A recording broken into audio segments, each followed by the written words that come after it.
Hola, soy David Esteban Pellini. Eh, Vengo a realizar con este pequeño video la exposición a mi trabajo de introducción a la investigación científica, que se basa en la cultura de los ostrogodos, principalmente en el reinado de Teodorico el Grande, así como también en un pequeño análisis de lo que son, de lo que es el Edictum Theoris y Regis, y con lo que sería nuestro derecho actual.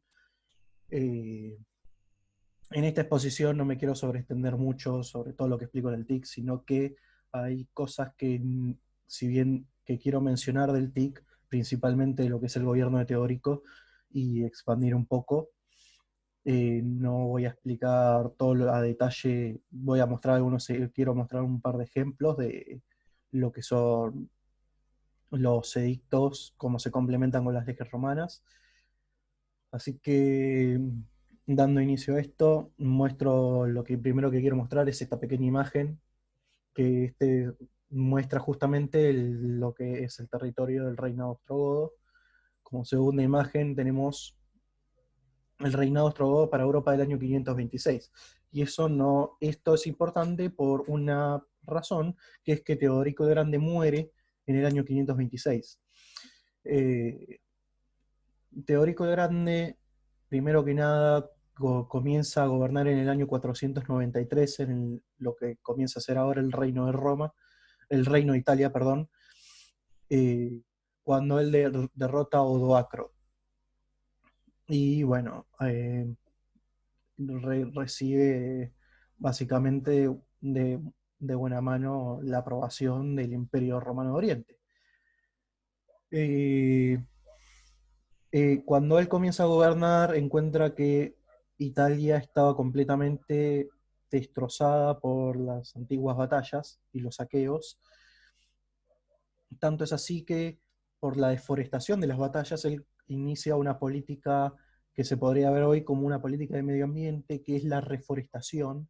Así también el resto en otras partes de Italia, por la deforestación, primero que nada, provocó pantanos, etcétera, muchísimos problemas. Pero al otro lado de Italia, justamente en la contracara de Italia, nosotros nos vamos a encontrar con que había eh, eh, sequías muy severas. Él se topa con sequías muy severas y lo que hace es comenzar a restaurar acueductos, eh, pozos de riego, eh, etcétera, justamente para poder hacer crecer otra vez a Italia, al reino de Italia. Durante este periodo, en lo que más se destaca el gobierno de Teodorico es la armonización que él logra. Logra una armonización entre los ostrogodos y los romanos en cuanto a que él mantiene ambas nacionalidades, él no es creyente de la unificación, es decir, de nacionalidad, es decir, que haya una sola, que para los romanos siempre fue la romana, dicho sea de paso, sino que mantiene su propia nacionalidad. Él es ogodo, él es ostrogodo, mejor dicho, y asimismo mantiene la nacionalidad romana. Esto ayudó a que su gente se sintiera muchísimo mejor. eh, y también podemos notar detalles como que él mantuvo todos los derechos del pueblo judío, no es que derribó las instituciones que ellos habían ganado. eh, También logró la armonización y la unión del pueblo romano con el pueblo godo, con una serie de matrimonios eh, arreglados. Entre esos matrimonios arreglados también los utilizó para lograr armonía con sus pueblos, los reinos vecinos, como fue con los burgundios y los visigodos, que él mandó a sus hijas a casarse con Atagarico II el visigodo y con Segismundo de los burgundios. Asimismo, Teodorico estaba casado con la hermana del rey de los francos. Ahora bien, eh, como dije, estas políticas sirvieron muchísimo, para la unificación entre los godos y los romanos. Y en cuanto al conflicto, él también logró la armonización, mejor dicho, vamos, valga la redundancia de la palabra, pero logró que no estallaran conflictos entre los cristianos arrianos, siendo él uno de estos, y los cristianos trinitarios, como en el resto de los romanos, es decir, eh, cristianos, eh, católicos.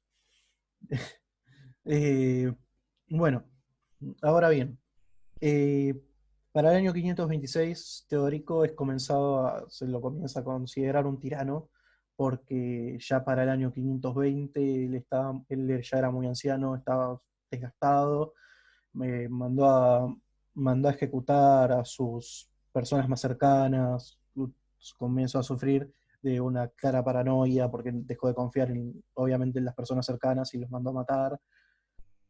Y, no obstante, aún así es muy destacable todo lo que logró durante su gobierno, más allá de la armonización y demás, reactivó el comercio, reactivó la economía, eh, es destacable principalmente esto. Estas son monedas de Bizancio sobre Teórico. ¿Por qué monedas de Bizancio? Es decir, del Imperio Bizantino. Porque Anastasio I, el emperador bizantino de aquella época, esta es la primera moneda que manda hacer, que está hecha claramente por los germanos, la manda a hacer entre el 491 y el 501 después de Cristo, mientras que esta es otra segunda moneda hecha de oro, que también lo posee justamente a él, al emperador de Romano de Oriente, la mandó a hacer a Roma en el año 493 al año 526, es decir, durante todo el gobierno de Teodorico se acuñó esta moneda. Teodorico no acuñó su propia moneda para el pueblo godo y para el pueblo romano mientras él era rey, sino que de hecho esta no acuñación de moneda eh, se debe a que él siguió utilizando las monedas romanas, incluyendo estas monedas. También cabe destacar que entre sus políticas legales, y digo políticas legales, está el hecho de que él comienza a crear el edicto de Teodorico, es decir, el Edictum Theodorici Regis, a partir del 503. Hay debates realmente hay debates sobre quién fue el creador de dichos edictos, eh, pero lo importante es que, aunque no haya sido Teodorico el Grande, eh, él al utilizar estos edictos los complementa con leyes romanas. Por ejemplo, con el Corpus Civitas lo complementa, utiliza diferentes novelaes, utiliza el Código Teodosiano para complementar otros edictos. Estos, por ejemplo, son algunos edictos que se ven complementados. El primero de todos trata sobre adulterio, es el más destacable, primero porque nada, porque cuando uno lo lee pena capital. Entonces, eso te resuena en la cabeza y por lo tanto es el que más te permite hablar y claramente está complementado por una ley romana que es el digesto 4859 de Corpus. Eh, ahora bien, ahora bien, ya hablamos de que él no acuñó moneda, bastante bien. Él jamás creó ley romana. Porque él no creó leges, es decir, ley romana? Y se habla de ley romano-bárbara cuando uno habla del edicto. Fácilmente porque los edictos de Teodorico solamente se veían alcanzados territorialmente, es decir, su alcance territorial era todo el reino de Roma y no se aplicaba en otro lugar que no fuera el reino de Roma. Mientras que las leyes romanas no solamente se aplicaron en el reino de Roma, sino que también se veían aplicadas en el Imperio de Oriente, en el Imperio Romano de Oriente. Ahora bien, eh, más allá de las imágenes que uno pueda llegar a encontrar de Teórico en internet, creo que la pintura de Félix Castello en el año 1635, que es esta que estoy mostrando ahora, espero se esté viendo, porque es la tercera vez que estoy grabando esto, créase, ¿no? Porque no me grabó bien la pantalla. Eh, Muestra teórico, como lo podemos ver acá, utilizando una capa, la capa típica del noble o del líder romano. Esto se debe a que Teodorico, cuando asume el gobierno, eh, asume como rey de Roma, perdón, cuando asume como rey de Italia, del reino ostrogótico de Italia, él él comienza a mostrarse más como un noble romano y no dejando así de lado la utilización de lo que eran los tapados de pieles, como lo utilizaban los líderes góticos, los líderes godos. Ahora bien, una cosa que principalmente quiero destacar en esto, ya hablé de ejemplos de cómo es que se complementan, no me voy a detener a hacer como dije, para en esta pequeña exposición, el análisis que sí dejo en el TIC, porque si no me voy a media hora o un poco más, y se podría hablar muchísimo de eso, pero quería concentrarme, como dije, principalmente en teórico, y una de las cosas que me quiero concentrar de teórico es esto. Estos son los restos, acá abajo se pueden ver los restos del Palacio de Teodorico hoy en día. Este es el Palacio de Teodorico en Rávena, que es justamente donde él asentó, él puso asiento a su gobierno principalmente. Si bien estuvo en Roma, si bien estuvo en las otras partes de Italia, principalmente él estuvo en Rávena, gobernó ahí, y porque es justamente donde, en Rávena, es justamente donde él derrota a Odoacro. Arriba nosotros podemos ver cómo era originalmente el palacio que él mismo construyó, que él, no con sus propias manos, claramente, sino que lo mandó a construir, pero ¿qué es lo que tiene? Fácil y sencillamente, cuando uno lo ve, nota que es una estructura romana. Es totalmente romana porque, como dije, en su idea de armonizar y en su idea de hacer a su pueblo más civilizado, es decir, la idea de civilitas, eh, él hizo estructuras que eran totalmente romanas. No a diferencia de a partir del año 520, o mejor dicho, en el año 520, cuando manda a construir su mausoleo, que es el lugar donde él iba a descansar después de muerto. El mausoleo, cuando uno lo ve, a diferencia, es que si bien tiene los arcos que uno podría decir son típicos romanos, el resto de la estructura es sumamente gótica. O al menos a mí, cuando yo lo veo, pienso más en algo que no es romano, y si no es romano, en este caso tendría que ser gótico, porque justamente lo que estamos tratando, algo gótico, y bueno, es justamente eso. Eh, Ahora bien, como dije, como dije, Teodorico comenzó a ser considerado un tirano.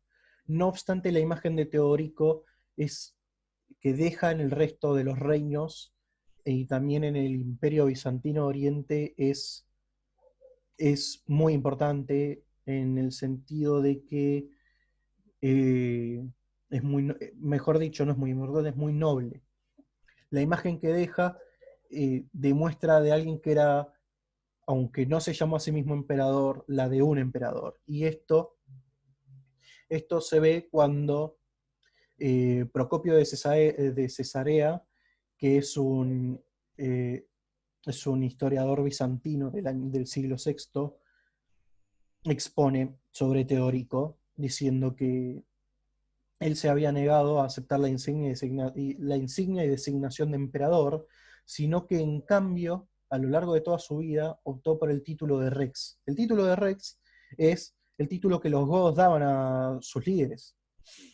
Y asimismo, eh, Procosio nos dice que gobernó a sus súbditos con una plenitud imperial, con una plenitud de poder imperial, y que por lo tanto Teorico, si bien era un tirano de nombre, fue de hecho un verdadero emperador. voy a concluir acá esta pequeña presentación. Como dije, me basé más en lo que es en realmente la primera parte de mi trabajo, que es hablar un poco sobre Teodorico, cómo fue su gobierno. No me voy a concentrar tanto en la otra parte del trabajo en esta exposición, que es el análisis, porque si lo hiciera estaría media hora hablando, y de hecho ya me pasó que me quedé más de media hora hablando acerca de por qué el análisis, lo que dice John Lafferty, que es de quien tomo como fuente principal con su bibliografía como principalmente para los análisis, además de que obviamente realizo, cuando digo análisis es de lectura de los edictos, a qué refieren ciertas palabras, como por ejemplo se va a ver, cuando lo vean en el ticket el embargo, y que no aclaro que es confiscación, sino que es embargar, eh, entre otras cosas. Pero bueno, eh, creo que hasta acá voy a concluir acá mi exposición. Espero que les haya gustado.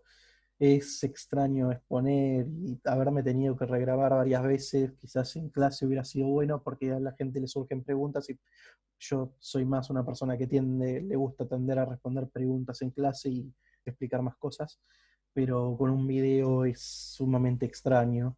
Había pensado grabarme con unas diapositivas de PowerPoint que explicaban todo, pero honestamente creo que hacerlo así no lo hago por la simpleza, sino que creo que queda muchísimo mejor. Eh, bueno, muchísimas gracias.